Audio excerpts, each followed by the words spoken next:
Halfway through, can't help falling in love. Elvis stopped. The mic lowered. The band froze. From the third row, a man sat clutching a photograph, his hands shaking under the spotlight. Before we dive in, make sure you stick around until the end, because what happened after the show is something even lifelong Elvis fans have never heard. The stage lights blaze white hot, reflecting off the rhinestones on Elvis's jumpsuit. The air smells of popcorn perfume and the faint tang of cigarette smoke from the concourse. Ushers in maroon jackets guide the last few fans to their seats as the band strikes up the opening chords. From the moment Elvis steps on stage, the arena is electric. His boots hit the floor in time with the snare, the low hum of amplifiers filling every gap between screams. Cameras flash, catching the gleam of his belt buckle. 2 songs in, while tossing a scarf to a woman in the front row, Elvis glances toward the left side of the crowd. His gaze lingers for a beat longer than usual. According to those who knew him, Elvis had a gift for noticing the little things in a crowd. A cardboard sign, a child sitting on their father's shoulders, someone singing every word from the back row. But tonight, it's not a fan's excitement that catches his attention. 3 rows back, almost dead center, a man sits completely still. No cheering, no clapping, just both hands wrapped around a framed photograph, pressed against his chest. He's wearing a dark jacket despite the summer heat. Elvis tries to keep singing, but he glances back once between verses. Again during the bridge, his right hand absent-mindedly adjusts the mic stand, but his eyes don't leave that spot. The man never looks up at the lights. His eyes are locked on the stage, but there's a distance in them, and every time the spotlight sweeps past, the glass of the frame catches the glow. For just a second, a woman's face becomes visible inside. The band rolls into the final chorus, but Elvis is somewhere else. His voice stays steady, but there's a shift, a quieter edge to it. He takes a step back from the mic, almost like he's deciding something.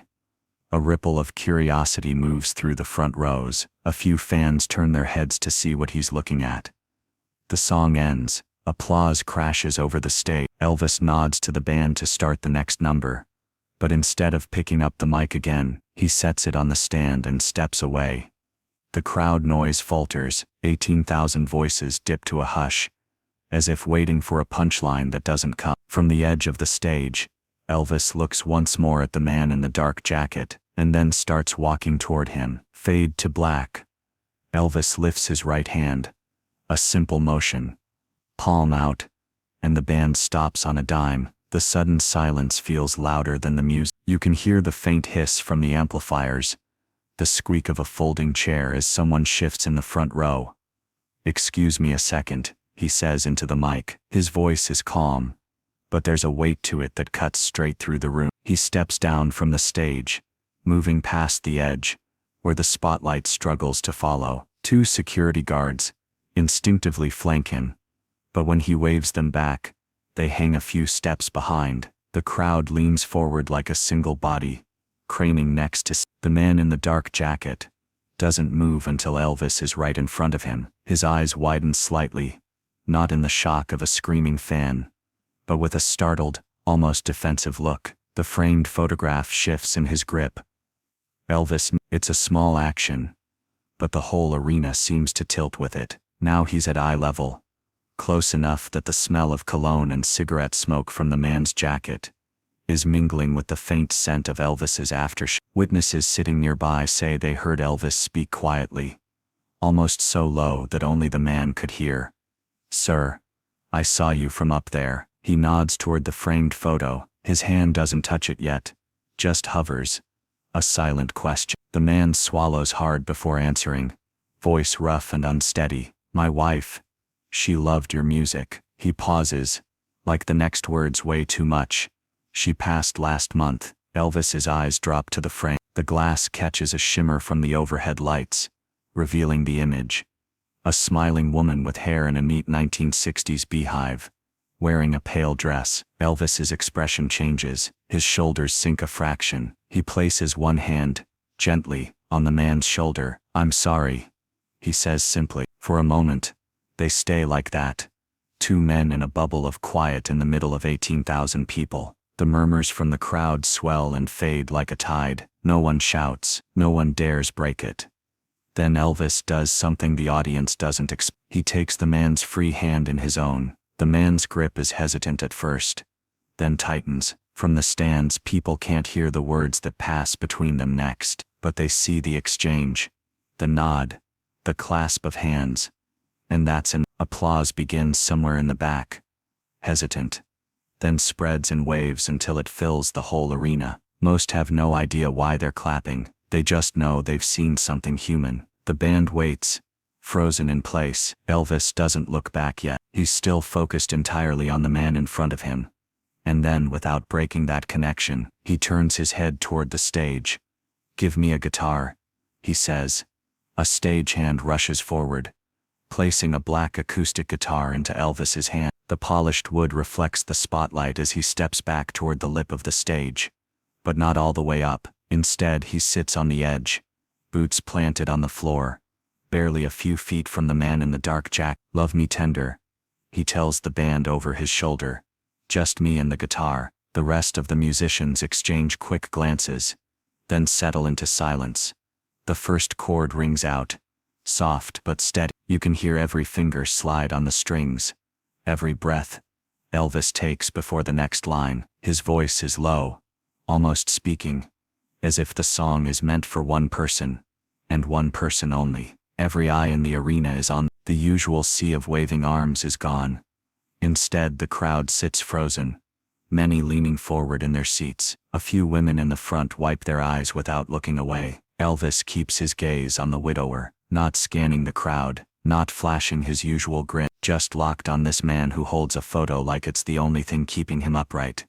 By the second verse, the noise of the arena feels impossibly far away. The sound techs backstage later said you could have heard a pin drop under Elvis's voice. Then, midway through the final chorus, Elvis does something unexpected. He shifts the microphone toward the man. At first, the widower shakes his head.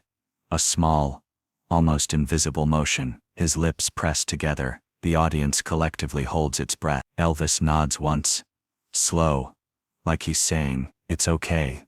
The man's shoulders rise and fall, and then, voice trembling, he sings the last three words with Elvis. The effect is instant. The arena erupts, not in the usual high-pitched screams, but in a warm, rolling wave of applause and cheer. It's the kind of sound that feels like it comes from the chest, not the throat. Elvis doesn't break the moment. He slides the guitar strap from his shoulder, sets it beside him, and reaches for one of the scarves hanging from his mic stand. White, edged with gold thread. He leans forward and drapes it over the man's hands, covering the photograph beneath it. "She heard you," Elvis says softly.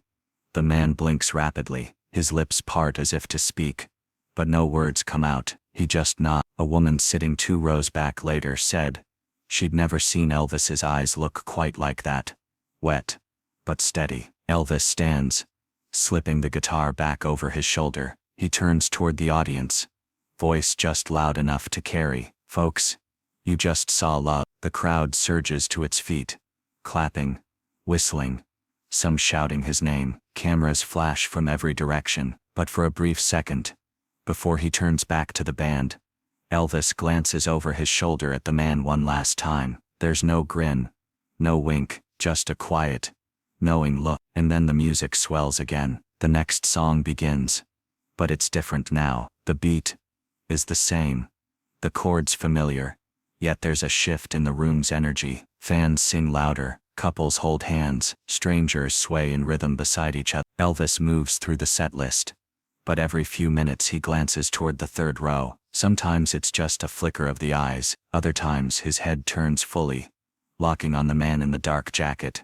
as if checking to make sure he's still there. During Suspicious Minds, he tosses scarves into the crowd, but not toward that section. It's as if that moment between them is meant to stand alone, untouched by the usual theatrics. The show barrels toward the finale. Horns blare, drums thunder, and fans are on their feet, hands in the air. As the last song winds down, Elvis walks to the center of the stage and points directly to the man. From where the crowd sits, His lips are easy to read. Thank you. The house lights drop. The encore chant begins. But whether from choice or from needing the quiet, some say the widower slipped out before it started. Others insist they saw him still in his seat, head bowed, wiping his eyes as the band kicked in again. The truth of that detail is lost to time. What isn't lost is what happened next. Not that night, but in the days that followed. 7 days later, according to friends of the man, a package arrived at his small home on the outskirts of town. No return address, just his name, handwritten in bold letters. Inside, wrapped in tissue paper, was a glossy 8x10 photo of Elvis, taken that night, the moment he was kneeling beside the man, one hand on his shoulder. The image was signed in silver marker. Beneath it lay something stranger, a laminated backstage pass, but where the usual passes had a date printed across the top, this one had none. The words "no expiration" were handwritten in blue ink above Elvis's name, and tucked under the pass was a small folded note, 14 words, written in Elvis's unmistakable looping script. You'll always have a seat in the front row, Elvis. Friends say the man didn't speak for a while after reading it. He just held the note in one hand, the scarf from that night in the other. According to his daughter, he kept the pass pinned to his living room wall for the rest of his life. In photographs taken years later, it's still there, slightly yellowed, corners curling, but untouched. Some moments belong to the stage, others follow you home. And this one would never leave. Decades later, long after Elvis had left the world, visitors to that house could still see the pass and the framed photo from that night, hanging in the exact same place. The widower's children would tell the story for decades, not in loud, showy ways, but in quiet conversations at family gatherings, or when Elvis's voice came through the radio and everyone paused. Their father had been a private man. Grief had made him quieter still, but when the subject of that night came up, something softened in his face. His voice would lift just slightly, and he'd talk about how it felt to be seen in a crowd of thousands. The scarf Elvis had given him never left its place in the top drawer of his bedroom dresser, folded in its original creases. The faint scent of cologne and stage lights seemed to cling to the fabric. Even years later, the framed photograph he'd carried that night sat in the living room, positioned so it caught the morning sun. Friends who'd been at the show said the moment had changed the whole mood of the tour stop. People left the arena quieter than usual, almost reverent. It wasn't the usual post-concert buzz. It was something heavier, warmer, as though they'd all witnessed a private exchange they weren't meant to forget. Local newspapers covered it. One headline the next morning read, "Elvis stops show for act of grace." The article didn't capture the weight of the silence before the song, or the way Elvis's voice seemed to narrow into a single beam aimed at one man, but for those who were there, no words could match the memory anyway. Years later, when fans swapped stories online and in fan club newsletters, this night would resurface again and again. Some people misremembered details, which song had been playing, what the man was wearing, but no one doubted it happened. And among Elvis's thousands of performances, this one stood out not for the music, but for the pause, for the way the king of rock and roll stepped out of the spotlight to share it with someone else. The widower passed away many years later. His daughter kept the scarf, still folded, still untouched. The backstage pass, the one marked no expiration, stayed pinned to the living room wall. Visitors often asked about it, and she would tell them the story her father never tired of sharing. In a career full of gold records, sold-out tours, and legendary encores, this was one of Elvis Presley's purest moments. Not the star, not the showman, just a man from Tupelo, who saw another man's grief, and stopped everything to honor it. Some songs fill a room, others fill a life. If this story moved you, share it with someone who believes kindness can stop a room, and tell me in the comments, what's one act of compassion you've witnessed that you'll never forget?